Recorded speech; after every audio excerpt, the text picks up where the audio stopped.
Hello दोस्तों। मुझे उम्मीद है कि आप सभी अच्छे होंगे। दोस्तों, आज मार्केट ज़्यादातर साइडवेज रहा।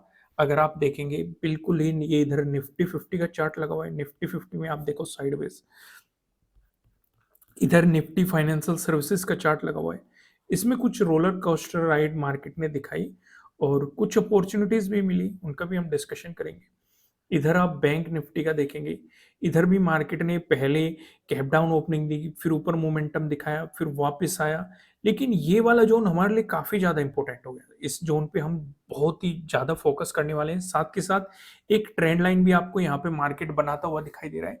इस ट्रेंड लाइन का भी हम डिटेल में डिस्कशन करने वाले हैं। तो ये वीडियो होने वाली है बैंक निफ्टी से रिलेटेड।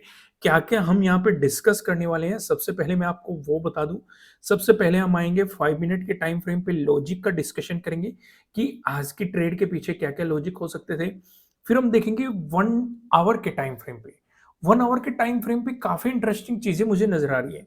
जैसे कि मैंने आपको शुरुआत में ही बता दी कि यहाँ पे एक ट्रेंड लाइन नजर आ रही है और ये वाला जोन मुझे काफी इंटरेस्टिंग नजर आ रहा है। अगर आप ध्यान से देखेंगे, इसे थोड़ा सा पीछे भी ले जाएंगे और भी पीछे ले जाएंगे, आपको चीजें साफ साफ दिखाई देगी। 17 को भी मार्केट यहीं पे सपोर्ट लिया था, फिर मार्केट ने इसका ब्रेकडाउन दिया, इस पे रेजिस्टेंस की तरह एक्ट करा। फिर यहाँ पे देखो 23 को भी मार्केट ने यहीं पे रेजिस्टेंस की तरह एक्ट करके गिरावट दिखाई थी। फिर आप फरवरी में भी आ जाओ, मार्केट ने यहीं पे सपोर्ट लिया था। अब आप आगे आ जाओ, यहाँ पे मार्केट आपको रेजिस्टेंस की तरह एक्ट करते हुए दिखाई दे रहा था। फिर ब्रेकआउट मिला, मार्केट इस पे सपोर्ट लेते हुए दिखाई दे रहा है और आज भी यहीं पे सपोर्ट लेते हुए दिखाई दे रहा है। यानी कि पहले एक सपोर्ट जोन था, ब्रेकडाउन मिला, उसने रेजिस्टेंस की तरह एक्ट किया, फिर ब्रेकआउट मिला, फिर उसने सपोर्ट की तरह एक्ट किया। तो भी सपोर्ट की तरह आपको एक्ट करते हुए दिखाई दे रहा है। तो यानी कि इस जोन की मार्केट रेस्पेक्ट कर रहा है। अगर इसका ब्रेकडाउन होता है तो नीचे एक और सपोर्ट जोन है, इसका हम डिटेल में डिस्कशन करेंगे 1 आवर के टाइम फ्रेम पे। आप बेफिक्र रहिए। यहाँ पे तो मैंने आपको एक जस्ट ओवरव्यू बताया कि आपको किन किन चीजों का ध्यान रखना है इन चीजों को समझते समय। फिर हम इसके बाद डिस्कशन करने वाले हैं 15 मिनट के टाइम फ्रेम पे कि हमें नेक्स्ट ट्रेडिंग डे के लिए किस तरीके से तैयार रहना चाहिए। आइए अब हम सीधे आते हैं लॉजिक पे। अगर आपने वीडियो को अभी तक लाइक नहीं किया है, लाइक कर दीजिए। नए हो सब्सक्राइब कर लेना और बेल आइकन प्रेस करना, जिससे आपको आने वाली वीडियोस के नोटिफिकेशन मिल सकेंगे। और कमेंट करके बताना कि आपको एनालिसिस कैसे लग रहे हैं। अगर हम यहाँ पे देखें 5 मिनट के टाइम फ्रेम पे, अगर हम लॉजिक को सिंपल सिंपल समझे, ये हमारे लिए क्या हो जाता है इंपॉर्टेंट। प्रीवियस डे लो था हमारा यहाँ पे, ये क्या था, प्रीवियस डे क्लोजिंग था। और एक ट्रेंड लाइन भी मैंने आपको बताई थी, ठीक है। नीचे ये 3 चीजें इंपॉर्टेंट थी। मार्केट ने उसके नीचे आपको गैप डाउन ओपनिंग दी है, फिर मार्केट वापस गया, इसे रीटेस्ट करा। अगर मार्केट इसे रीटेस्ट करके यहीं से ही मोमेंटम दिखा देता, ब्रेकडाउन दे देता, तो एक काफी बेहतरीन नेगेटिव साइड अपॉर्चुनिटी बन सकती थी। क्यों? क्योंकि मार्केट ने एक साथ प्रीवियस डे क्लोजिंग से भी नीचे है, प्रीवियस डे लो का भी ब्रेकडाउन दे दिया, इस ट्रेंड लाइन का भी ब्रेकडाउन दे दिया, प्राइस एक्शन के अकॉर्डिंग इसे रीटेस्ट भी कर दिया। यानी कि काफी पॉइंट हो जाते हैं यहाँ पे कि नेगेटिव साइड कॉन्फिडेंस आ जाता। लेकिन मार्केट ने इसका उल्टा किया, इसका ब्रेकआउट दे दिया। ब्रेकआउट दे दिया। अब मार्केट यहाँ पे ध्यान से समझो, मार्केट प्रीवियस डे क्लोजिंग से ऊपर हो गया, प्रीवियस डे लो का भी आपको ब्रेकआउट मिल गया। इस ट्रेंड लाइन का मार्केट ने ब्रेकडाउन दिया था, इसका भी ब्रेकआउट दे दिया। तो अब मार्केट ऊपर की तरफ मोमेंटम दे सकता है इसके अकॉर्डिंग, तो क्योंकि अगर आप जानते हैं प्रीवियस डे लो के ब्रेकआउट के सेटअप के अकॉर्डिंग। लेकिन हमें पता है ऊपर एक रेजिस्टेंस लाइन भी है जिसकी मार्केट पहले से एज ए रेजिस्टेंस रेस्पेक्ट करता हुआ आ रहा है। तो यानी कि यहां से हम सिर्फ स्कैल्पिंग अपॉर्चुनिटीज पे फोकस कर सकते हैं, कोई बड़ा टारगेट लेके नहीं चल सकती। हाँ, अगर मार्केट इस रेजिस्टेंस लाइन का ब्रेकआउट दे चुका होता तो पॉजिटिव साइड कुछ अपॉर्चुनिटीज के बारे में सोचा जा सकता था। अब यहाँ पे एक चीज और फोकस करो, प्राइस एक्शन भी पूरी तरीके से कंप्लीट नहीं किया है। पॉजिटिव साइड हम इसलिए भी नहीं जा सकते क्योंकि यहाँ पे देखो मार्केट ने एक हाई बनाया, फिर मार्केट वापस आया, ये क्या बना, लोअर हाई बना। फिर मार्केट वापस आया, फिर यहाँ पे आया, ये क्या बना, लोअर हाई बना। फिर मार्केट वापस आया, फिर ये क्या बना, लोअर हाई बना। यानी कि मार्केट ने अपने पिछले हाई का अभी ब्रेक नहीं किया है। तो price action positive side change नहीं हुआ है। बहुत सारे रीजन है कि पॉजिटिव साइड हम लॉन्ग नहीं जा सकते। भाई पहला रीजन तो हमारा यही था कि मार्केट ने रेजिस्टेंस लाइन का ब्रेकआउट देना होता है। दूसरा रीजन हमारा ये था, मार्केट पिछले स्विंग का ब्रेकआउट दे, अपनी चीजें चेंज करे। ठीक है, अगर इसे दूसरे को थोड़ा डिटेल में समझेंगे तो लोअर हाइज मार्केट बनाता हुआ आ रहा है और मार्केट ने इनका ब्रेकआउट नहीं दिया है। तो यानी कि कुल मिला के बात यह है कि पॉजिटिव साइड जाने का भी कोई रीजन नहीं था कि आप लॉन्ग साइड पोजीशंस बना के बैठ जाए। क्योंकि अगर मार्केट, चलो मैं आपको एक और चीज बताता हूं, अगर मार्केट ये जो पिछला लोअर हाई बना हुआ है, ठीक है, मान के चलो मार्केट अगर इसका भी ब्रेकआउट दे देता, तो क्या पॉजिटिव साइड हम जाते हैं?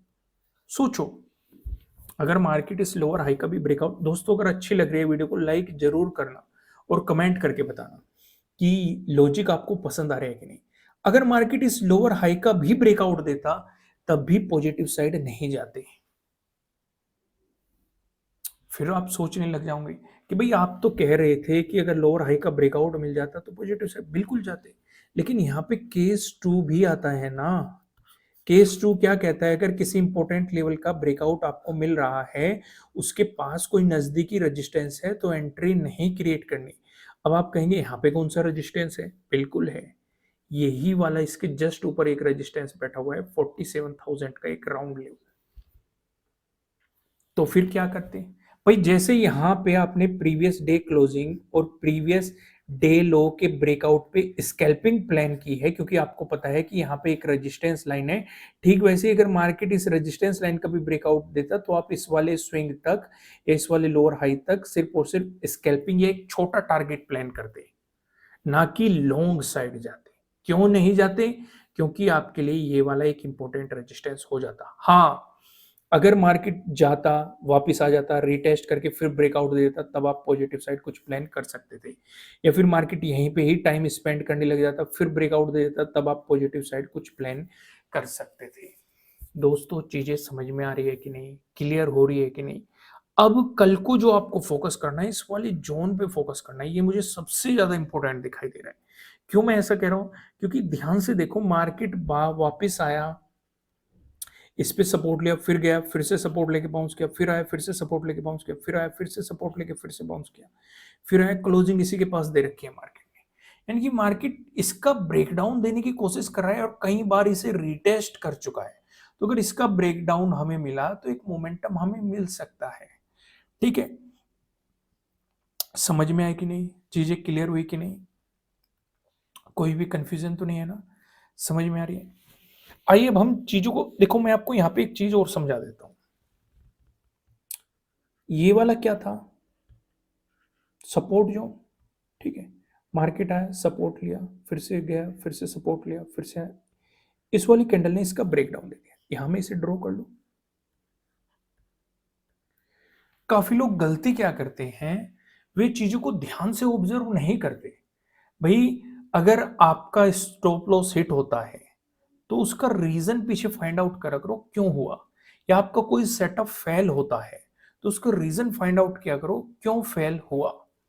जैसे अगर आप देखेंगे ट्रैपिंग मार्केट किस तरीके से करता है, यहाँ पे मार्केट सपोर्ट ले रहा था, 3 बार सपोर्ट ले रहा था, चौथी बार मार्केट ने इसका ब्रेकडाउन दिया, कैंडल की क्लोजिंग भी आपको नीचे मिल गई इस वाले सपोर्ट जोन से। यहाँ पे आप रिलेट करते रहे ना, यहाँ ये वाली सिचुएशन समझा रहा हूं मैं आपको। ठीक है, तो काफी लोग यहाँ पे एंट्री क्रिएट करने लग जाते हैं कि भाई अब तो मार्केट ने इसका ब्रेकडाउन दे दिया, अब तो यहां से मार्केट गिरेगा। बिल्कुल गिर सकता है, लेकिन तब अगर आपको इसके बाद फॉलोअर कैंडल बनेगी, तब आपको उसके बाद रिस्क लेना चाहिए, उससे पहले नहीं। क्या यहाँ पे आपको फॉलोअर कैंडल बनती हुई दिखाई दी? बिल्कुल भी नहीं बनती हुई दिखाई दी। और देखो मार्केट ने कितना बेहतरीन ट्रैप किया। भाई अचानक से आप अगली कैंडल देखोगे, कितनी बड़ी कैंडल आपको देखने को मिल रही है। यानी कि एक साथ ही सारे स्टॉप लॉस हिट या ये जो टाइम स्पेंड किया मार्केट ने एकदम इंगल्फ कर दिया, और उसके बाद भी मार्केट ने फिर और ऊपर की तरफ मोमेंटम दिखाया। तो बेहतर ये है कि इस तरह के ट्रैप से बचो। कई बार ऐसा भी होगा, देखो दोस्तों वीडियो थोड़ा सा लंबा जा सकता है, लेकिन ये चीज आज मार्केट में दिखाई दे रही थी, तो इसलिए मैंने समझा दिया। मार्केट ने ब्रेकडाउन दिया, ब्रेकआउट के केस में आज आप इसका अपोजिट कर देना, फ्लोर कैंडल भी मिलेगी आपको, लेकिन उसके बाद भी मार्केट ऊपर चला जाएगा। आप कहेंगे फॉलोअर कैंडल में बिल्कुल मिली है, क्या एंट्री क्रिएट नहीं हुई? बिल्कुल एंट्री क्रिएट हुई है। भाई कोई भी स्ट्रेटेजी परफेक्ट नहीं होती है, ये आपको पता होना चाहिए। इस तरह की चीजों से बचने का एक ही तरीका होता है। अगर आप 100 क्वांटिटी में काम करने वाले थे, तो ऐसे सिचुएशन में आप शुरुआती फेज में अपनी क्वांटिटीज को बांटना सीखो। भाई यहाँ पे सिर्फ आप 20 क्वांटिटी लेके जाओ, 20% क्वांटिटी लेके जाओ। ये जस्ट मैं एक एग्जांपल ले रहा हूँ, ठीक है। कभी कहो कि इसका तो कोई लोड साइज नहीं है, ये वो, चीजों को समझो, ठीक है। अगर आपका थोड़ा सा और कॉन्फिडेंस बढ़ रहा हो इस सिचुएशन पे, 50% क्वांटिटी लेके जाओ, ठीक है। अगर मार्केट रिवर्स होने लग गया, आपको लग रहा है कि भाई आपके उससे तो आपको एग्जिट होना आसान रह जाएगा, इतना लॉस नहीं होगा। अगर आप 100 की 100 क्वांटिटी पहले ही डाल दोगे तो वो प्रॉब्लम कर सकती है, वो आपकी कैपिटल को भी डिस्ट्रॉय कर सकती है और आपको एक सर दर्द भी दे सकती है। समझ में आया चीजें मैंने क्या समझाई? उम्मीद है आपको ये चीजें समझ में आई होगी। लाइक कर देना वीडियो को। आइए अभी इस सिचुएशन को समझते हैं, कल के लिए किस तरीके से तैयार रहना है। अब इन फेसेस का थोड़ा सा हम डिटेल में डिस्कशन कर लेते हैं, जिससे कि आपको समझ में आए मैं समझाना क्या चाहता हूँ। ये ट्रेंड लाइन आपको यहाँ पे दिखाई दे रही है, बिल्कुल दिखाई दे रही है कि नहीं? ये वाला जोन क्यों इंपॉर्टेंट है ये भी मैंने आपको समझा दिया। इसके जस्ट नीचे ये वाला एक और सपोर्ट जोन है। तो यहां से हमें क्या समझ में आता है कि प्रीवियस डे क्लोजिंग भी हमारा पास में है और प्रीवियस डे लो भी हमारा पास में है। अगर इनका ब्रेकडाउन मिलता है तो नेगेटिव साइड एग्रेसिवली सेलिंग नहीं करनी है, क्योंकि ये वाला भी एक इंपॉर्टेंट सपोर्ट जोन है, ठीक है। एग्रेसिव सेलिंग का प्लान तब बन सकता है जब मार्केट 46,000 का ब्रेकडाउन दे, क्योंकि यहां तक आप स्कैल्पिंग अपॉर्चुनिटीज ढूंढ सकते हैं। इसका अगर ब्रेकडाउन मिलता है तो 46,000 का ये वाला सपोर्ट जोन है, यहां तक भी आपको स्कैल्पिंग अपॉर्चुनिटीज ही ढूंढनी है।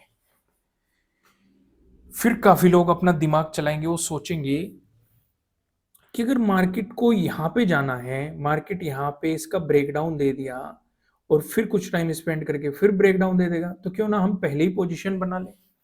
दोस्त, पहली तो कोई गारंटी नहीं कि मार्केट यहां पे जाएगा, पहली चीज समझ में आ गई। दूसरी चीज, अगर मार्केट ने यहां पे टाइम स्पेंड करना शुरू कर दिया तो दोस्त मेरी एक बात ध्यान रखना, मार्केट आपका प्रीमियम खा जाएगा, प्रीमियम गला देगा। फिर भले ही मार्केट यहां तक भी पहुंच जाए, वो आपको इतना प्रॉफिट नहीं दे पाने का। भाई जो मार्केट में ये वाले बाउंस आते हैं उनमें प्रीमियम तेजी से उछलता है, लेकिन जैसे ही मार्केट साइडवेज जाना शुरू होता है वो प्रीमियम गायब हो जाता है। जैसे कि यहाँ पे ये बाउंस आया होगा मार्केट में, प्रीमियम उछला होगा, लेकिन जैसे ही साइडवेज जाना शुरू हुआ ये सारा प्रीमियम गायब हो गया होगा। ये बाउंस आया होगा, प्रीमियम उछला होगा, ये वाला साइडवेज जोन गया होगा, प्रीमियम गायब हो गया। तो बेहतर ये है कि अगर पहले ही बाउंस में आपके टारगेट्स अचीव हो रहे हैं या आप स्कैल्पिंग देख रहे हैं, स्कैल्पिंग के बारे में सोच रहे हैं, तो मार्केट से निकले। स्कैल्पिंग वालों के लिए साइडवेज मार्केट में रहना जरूरी नहीं होता। कितने लोग स्कैल्पिंग सीखना चाहते हैं मुझे कमेंट करके जरूर बताना, मैं इस बारे में सोचूंगा। काफ़ी लोगों की डिमांड आ रही है कि स्कैल्पिंग से रिलेटेड भी कुछ चीज़ें प्रोवाइड की जानी चाहिए, तो इस बारे में काम किया जाएगा। तो फिलहाल 60% ऑफ चल रहा है। अगर आप बाकी चीज़ें समझना चाहते हैं, नीचे डिस्क्रिप्शन में आपको एप्लीकेशन का लिंक मिल जाएगा, वहां से जाके आप सारी चीज़ें समझ सकते हैं। आइए अब हम 15 मिनट के टाइम फ्रेम पे आते हैं। इंपॉर्टेंट चीज़ें मार्क करते हैं। पहला क्या होगा आपके लिए, ये क्या है, प्रीवियस डे क्लोजिंग, ठीक है। ये क्या है, प्रीवियस डे लो। और क्या इंपॉर्टेंट है, ये क्या है आपके लिए, प्रीवियस डे हाई। क्या कुछ और भी इंपॉर्टेंट है, बिल्कुल है। ये क्या है, 47,000 का राउंड लेवल, ओके। और क्या इंपॉर्टेंट है, ये वाला एक रेजिस्टेंस जोन, ठीक है। नीचे जो ये सपोर्ट जोन है आप इन्हें आगे एक्सटेंड करेंगे, ठीक है, जो कि मैंने आपको 1 आवर के टाइम फ्रेम पे दिखाई थी। अगर मार्केट फ्लैट ओपन होकर आपको पॉजिटिव मोमेंटम दिखाता है, इस वाली सिचुएशन पे आपको ध्यान ये रखना है, आपको लॉन्ग साइड ज्यादा बड़ा टारगेट लेके नहीं चलना है, क्योंकि ऊपर ये एक रेजिस्टेंस लाइन दिखाई दे रही है। समझ में आ रहे हैं?